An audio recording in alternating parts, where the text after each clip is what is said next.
Hi, I'm Dave with Louette. I'm in the mobile showroom and we've got the Spring 2 here, and I wanted to point out a couple of things about the Spring 2.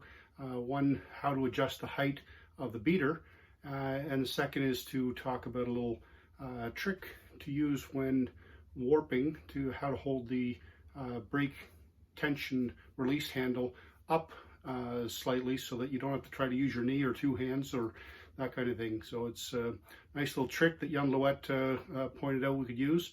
And for those who already have their springs, there's an extra piece of Texsolf cord inside the tool package, and we'll be including a Texsolf peg in the future as well. So stick with me and we'll take a look at a couple of features about the Spring 2. The Spring 2 has a different hinge system for the beater. As you can see, it's an L-shaped bolt. You've got threading here, and the threading goes into this barrel nut. Now the nut that at the bottom here locks it in place. So if you need to adjust the height of your beater, then first you need to unlock. You're going to use a 13mm wrench and unlock that nut, spin it down a little, and then you're going to turn. If you want to raise the beater, you're going to turn the nut or the bolt this way. If you want to lower the beater, you're going to turn it clockwise.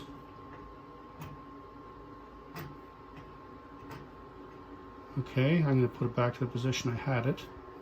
And once you've got it adjusted to the position that you want, and what you can do is actually adjust it, put the beater back onto the hinge point, and do the same on both sides. So you're adjusting the same number of times on both sides.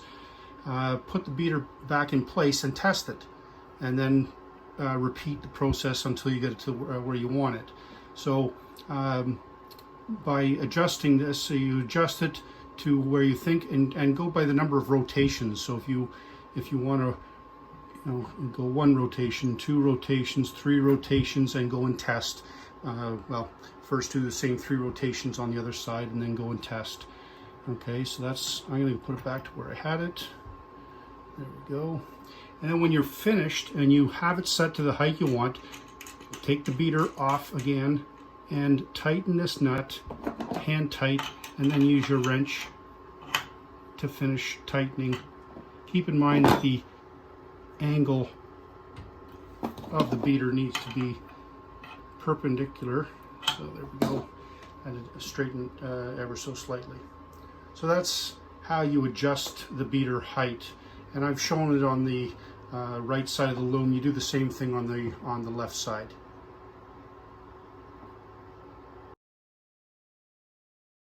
Hi, I'm Dave with Louette again, and I'm going to talk about the Spring 2 brake system.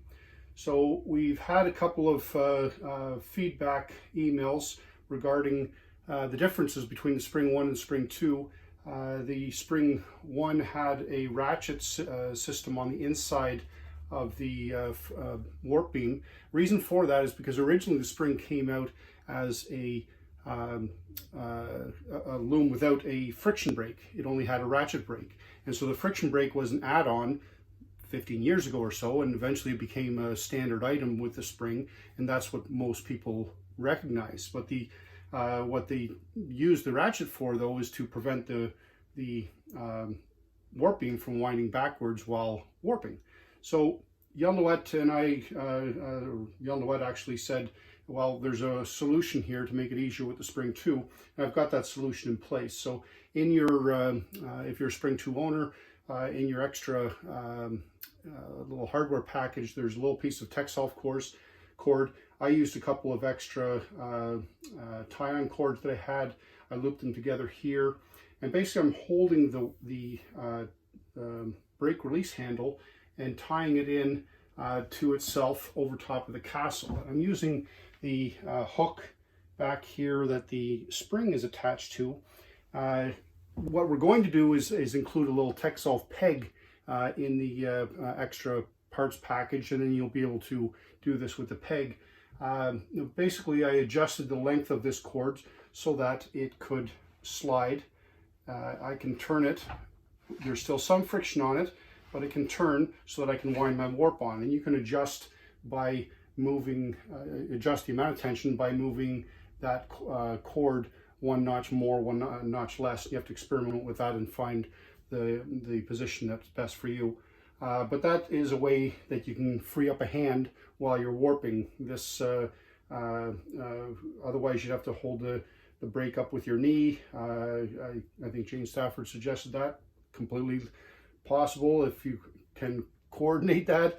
But this is another idea of how you can solve that issue. Thanks for watching, and if you have any other questions, visit our support center. Lots of FAQs you can look up on your own. There's also a support email address, support@louette.zendesk.com, and we're doing live chats now occasionally. You'll see at the bottom right of your screen if the chat window is live, or if it's just a helpline. If it says chat, you got me on the back end of that, so give me a shout. Thanks.